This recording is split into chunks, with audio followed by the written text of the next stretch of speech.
Welcome to Living Life in Color Again, the podcast for anyone who has lost a loved one to homicide. I'm your host, Kimberly Christopher.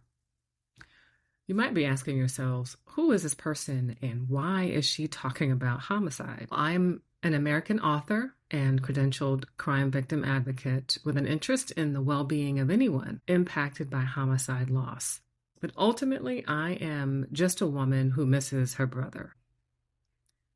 In 1999, my brother Keith died by homicide. And for many years, I thought I was okay.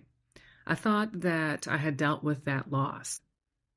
But it wasn't until 19 years after my brother's death that I really began to unpack how much his homicide has impacted me. In 2024, I published my first book, Living Life in Color Again, Notes from a Homicide Survivor, in which I detail how my brother's homicide has impacted and continues to impact me.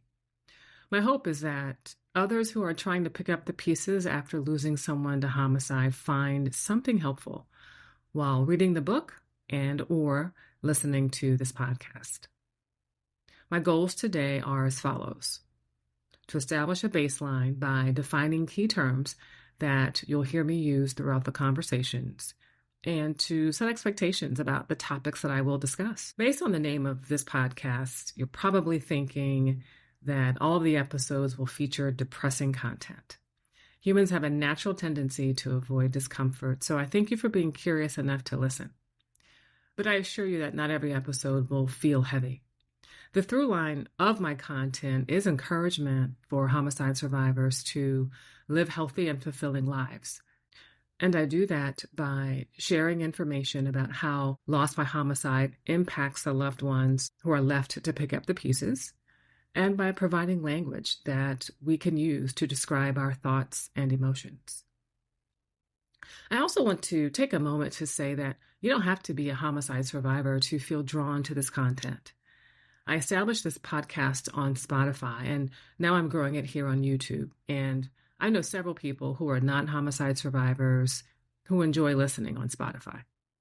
The lens through which I present data, and to a large degree, how I experience life anymore, is that of a person whose loved one died by homicide. So even if you haven't experienced this loss, you might find something useful. I invite you to continue listening. So now that I've clarified my objectives, let's talk about 3 key terms that you will hear me use throughout the episodes: homicide survivor, loss by traumatic means, and complicated grief.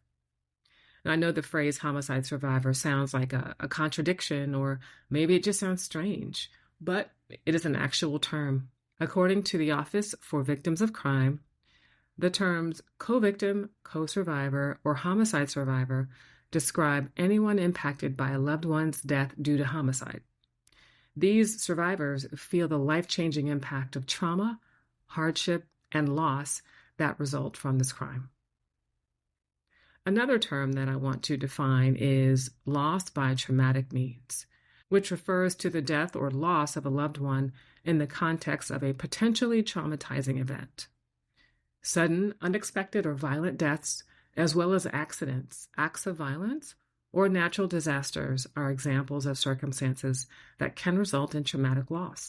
This kind of loss can lead to trauma-related symptoms, including post-traumatic stress disorder, PTSD, and complicated grief.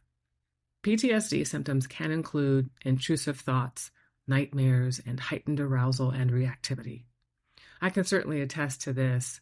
My sleep patterns have not been the same since 1999. Complicated grief, also known as prolonged grief disorder or persistent complex bereavement disorder, is a condition where grief persists for a prolonged period of time, typically beyond 1 year, and significantly impacts daily life. It is characterized by intense, debilitating symptoms that interfere with normal functioning, such as difficulty accepting the loss, persistent yearning, and avoidance of reminders of the deceased. Especially in the context of loss related to abuse or violence, complicated grief can be made worse by societal victim blaming. You might have heard the term victim blaming. It's the act of holding victims of abuse or crime responsible for what happened rather than the perpetrator. It often involves questioning the victim's actions, behaviors, or choices and suggesting they could have somehow prevented the harm.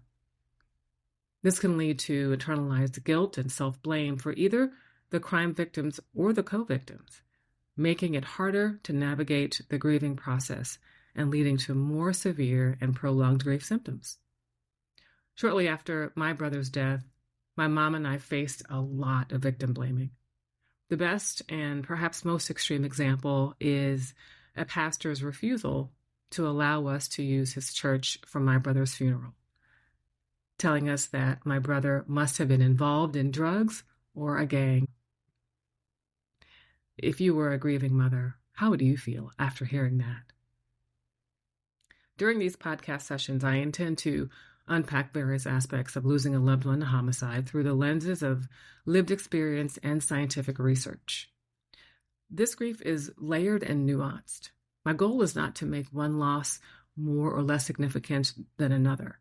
Losing a loved one under these circumstances is different, and research supports that. This content might evoke a variety of emotions. I encourage you to lean into what you feel so that you may begin to identify and process it. Before we close, I want to have a moment of silence for anyone who is mourning the recent death of a loved one to homicide, anyone observing the anniversary of a loved one's death, or navigating holidays and or the birthday of a departed loved one. May you find peace. May you find compassion. Thanks for listening. If you found this helpful, subscribe to the podcast and share with your friends. Until next time.